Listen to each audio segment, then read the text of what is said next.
Sorry.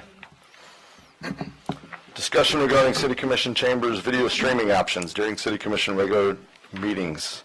City Manager, do you have a report on this? I do, and I appreciate Thomas Cook coming in and pulling the numbers together for us. We've always assumed that we were going to go to video streaming. Our line item budget that is in place for the City Hall Annex includes line item video streaming. We got delayed with the 2 hurricanes, quite frankly. We pushed this project out 2 years. So notice how I keep apologizing to you all for the bids that are going to be coming in, having pushed it out for 2 years. But what we're going to be doing tonight is talking about, and all of you, the mayor had asked you the question last week under commission comments, and you said that you were interested in hearing the report tonight. So for us, and Thomas, hang in there, you're my technical guy. Sure. We have an old chambers. The equipment that we have in here, for any of you that try to listen online, you know how crappy it is sometimes. It's about 10 years old now. We moved back in here in October of 2010, and then I think that we renovated at the time. Commission meetings were being held over at the Utilities Commission, which was even worse, up there on the 3rd floor. Then we kind of like our little room here. It's grown on us over the years. Were any of you here when it looked like the Italian wedding hall? I can say that I'm married to Italian. That's kind of what we did. The commission wanted to be back so much in terms of their own meeting room that we put in Italian wedding tables and got tables on them and sat around because we didn't have a dais. We didn't do the work on the dais until the summer when we get the 6-week break, and the dais was actually constructed in 2010 and installed. So that's how old the equipment is. So we gave Thomas the chore as our IT manager to come up with a way to very quickly, if that's the commission's desire, and I understand that it is, we do not have a problem with doing it here, how quickly we can do that. What Thomas has laid out is and we actually had folks walk through. Now I have to do the caveat. Gary's sitting next to me, so I have to say this. Neither one of these quotes are really binding because we're going to have to go out through a bid process because of the dollars involved. But what Thomas has suggested we do, the 2 options. One, we can contract out the service, very much like the gentlemen that are here this evening on someone else's behalf, I believe. And I'll let Carrie speak to the legal aspects. When we started this discussion a few months ago, we really thought that all we had to do was to just continue to use our YouTube channel. And then I don't know if all of you have read about the lawsuits, the ADA closed caption lawsuits that were filed in Daytona Beach, and the Daytona Beach in this last 30 days has had to settle that lawsuit. And we have cities, Ormond, DeLand, for example, that are staying basically with all audio right now because of the unknowns associated with the ADA lawsuits that are being filed throughout the state of Florida against local governments. And it's closed captions on the videos is what's now required under ADA. So we understand that. We understand ADA. But it's added to the complexity. So we found that we really couldn't do what we've done with our CCR sessions, which we thought, man, that's a home run. You know, we'll just have Lieutenant Severin standing here or Phil standing here, and we're good. Because YouTube basically, within that week, does a translation. And I'm a native Floridian, so I don't even want to know how it translates how I speak. But the YouTube translation, if you've ever looked at it, sometimes doesn't quite reflect the reality of what was said. It's free. That's the nice part about it on YouTube, and that's why so many of the governments have gone to the YouTube channels. So our options right now to be able to proceed with this, we can either have a bid prepared where we ask for proposals from a private vendor, and the private vendor would come in. We're suggesting from January to June, again, January to June, and that private vendor would provide, just like these gentlemen here, and it wasn't too, you weren't disruptive at all, or we stopped noticing you after a while, but we would have cameras like this, and then we actually hire a service then to do the transition on the closed caption as well. And that's the least expensive part. And Thomas estimates that our cost on that option, Thomas, is around? Well, for the video production services, I'm sorry, Commissioners, Mr. Mayor, my name is Thomas Cook. I'm the IT director with the city. So for video production services, I went out and solicited a bunch of companies just to get a ballpark figure on what the cost would be for production. And the numbers actually varied from, I want to say 47,000 down to like around 25,000 for just the production services. There's a separate component, and that's doing the closed captioning. And what I found out about that, there's some legal requirements that we have to adhere to. Accuracy is very important with the closed captioning. These automated systems that the city manager talks about, they're not accurate enough, especially in a public forum like this with a bunch of different people talking, different accents.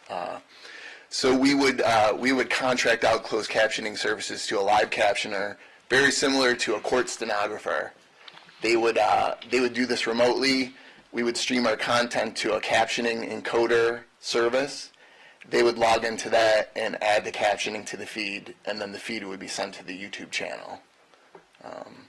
And all legal and meets the requirements. That's exactly right. So that's one option, so that we would bid that out and ask for proposals. We were pretty optimistic originally, but based on the cost, again, our procurement codes drive what we can actually do on a time frame.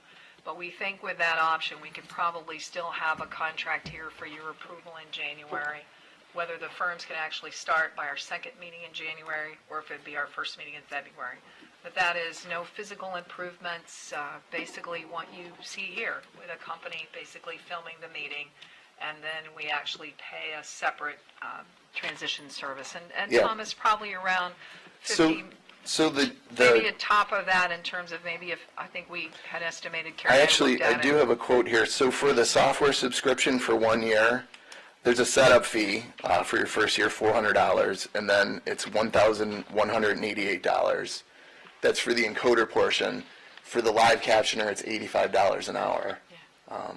So that's probably the least expensive part of the equation.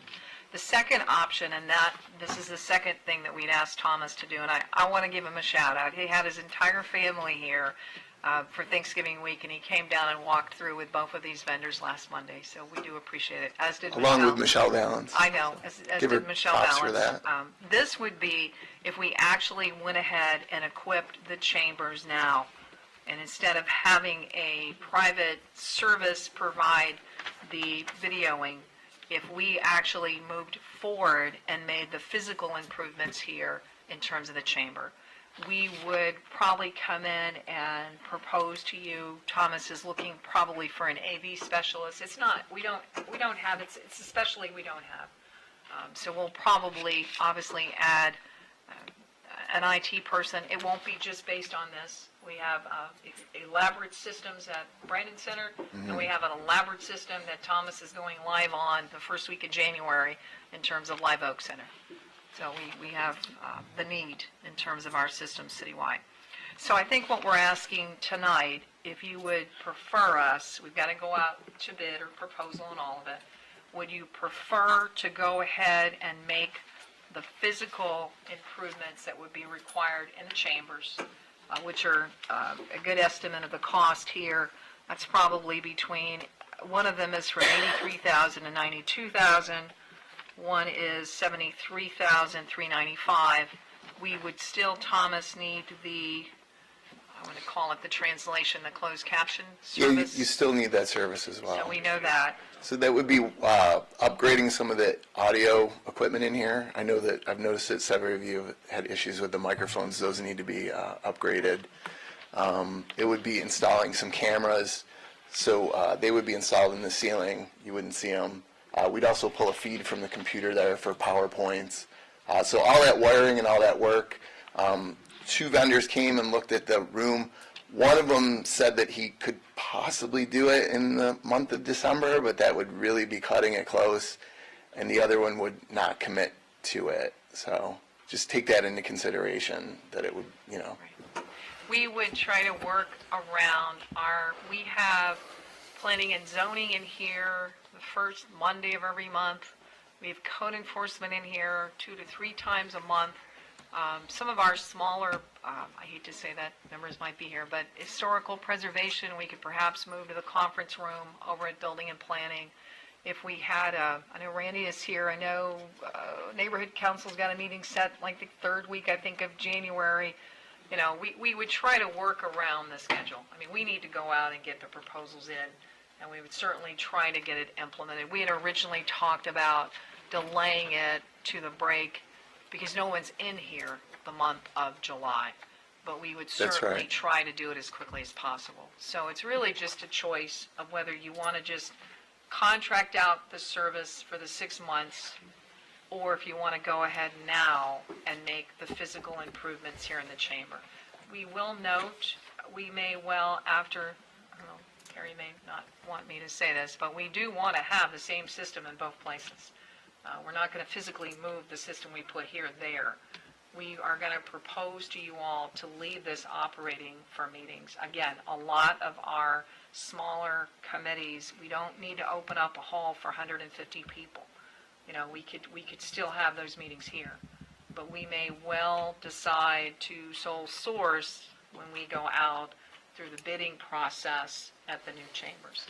Our estimates on the new chambers, Colin had pulled out those line items. Colin pulled them out. Oh, It was okay. between 200 and 250. It's not inexpensive, but again, much bigger venue, much bigger hall, and we do that. It's in our base And you're budget. starting from scratch over there Yes, as well. exactly. Yeah, that's, So, does that make any sense? Thomas is here for the discussion, the real decision for you all tonight. I don't have a proposal for you to vote on or a bid, I've got to go out through the process.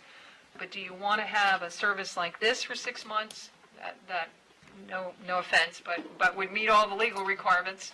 Or do you want to go ahead and do it in terms of the actual construction here at City Hall and just go ahead and get it out of the way as soon as possible? Either one has to be bid out.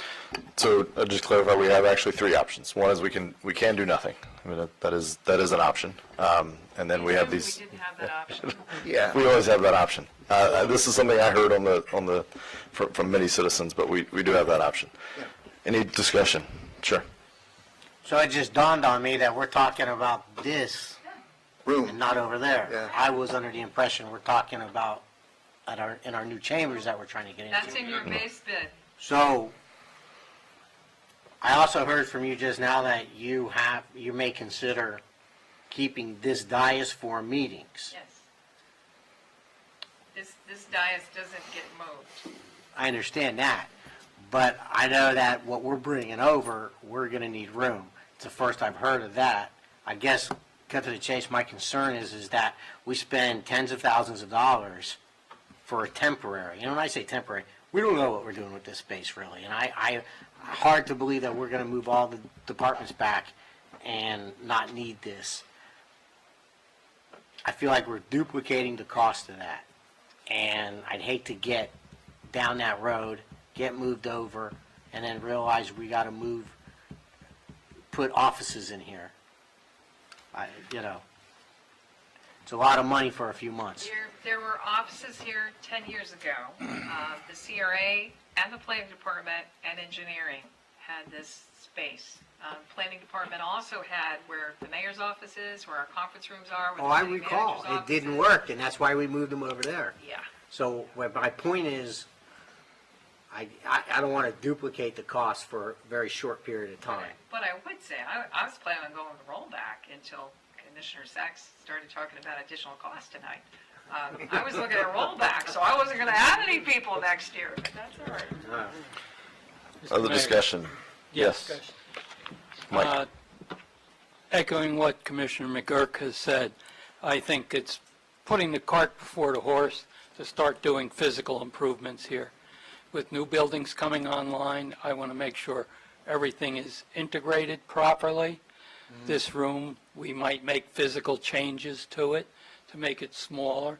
So I fully support that gentleman or somebody in his place out there who can give us what we want in the way of visibility, but not really put money in the physical plan at this time.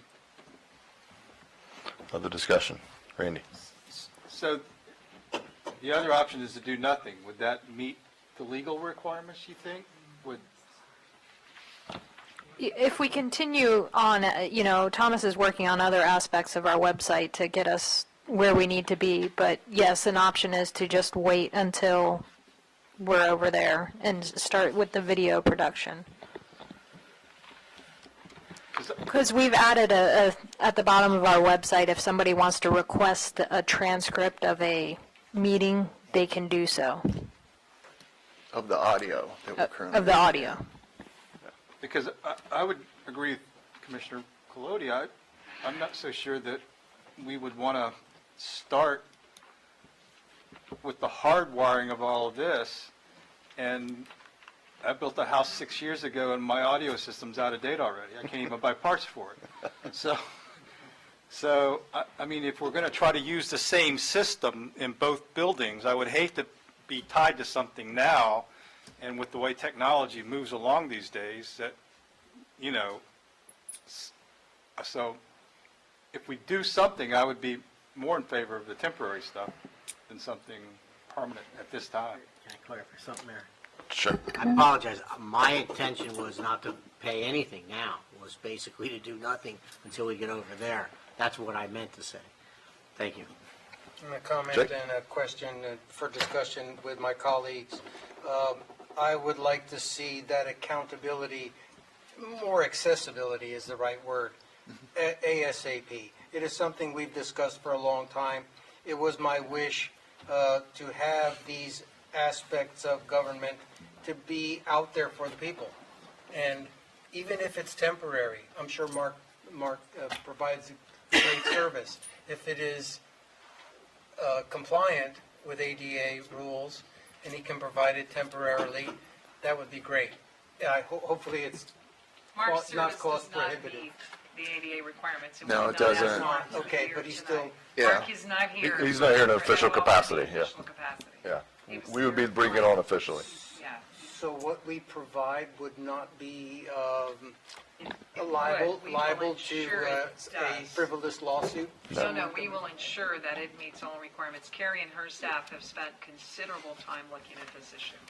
So, and in regards to Commissioner McGurk's comment, I think we all kind of thought that we were going to have a new system in the Weeping Mortar Chapel, but at the same time, do we have a time certain when we'll start building?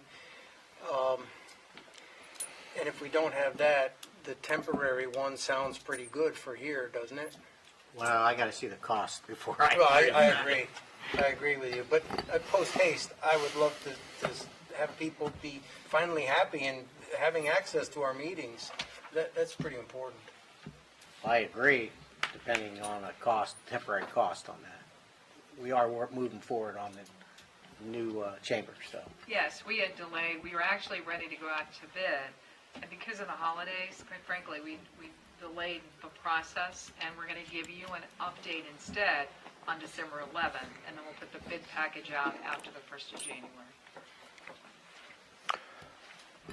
I would just add, I think that the cost is certainly, even the preliminary numbers I've seen are higher than what I would have hoped for, higher than what I maybe even would have expected.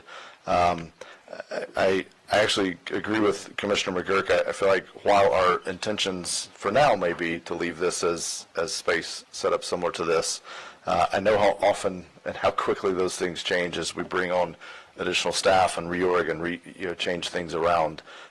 So I would. That's a point well made. However, I think for me at least, doing nothing isn't an option, but doing the most economically feasible thing that also keeps us in compliance with all the ADA requirements. I mean, it's great that this is a private citizen-funded initiative to have someone standing here tonight, but that's really not the citizens' role in many ways, although they can probably do it way cheaper than we can because they don't have to meet all the same ADA requirements. So my thanks to staff for pulling together some options and consider we have a motion to. I would make a motion that the city manager pursue the option of a 6-month with an extension possible contract for the for the videotaping and all that goes with it, without any physical improvements to the structures. So are we approving it or just asking her to bring back a, You'll have to approve the bid. Well, yeah. okay. to Yeah. bring it back, but that gets, we have the, whichever one, we just needed to insert the guides basically of the bid just had to proposals. Pick one of these two. I have a motion. Do I have a second? Second. City Clerk? Commissioner Clody, Yes, Commissioner Sacks? Yes. Mayor Owen, Yes. Vice Mayor Hartman, Yes. Commissioner McGurk. Yes.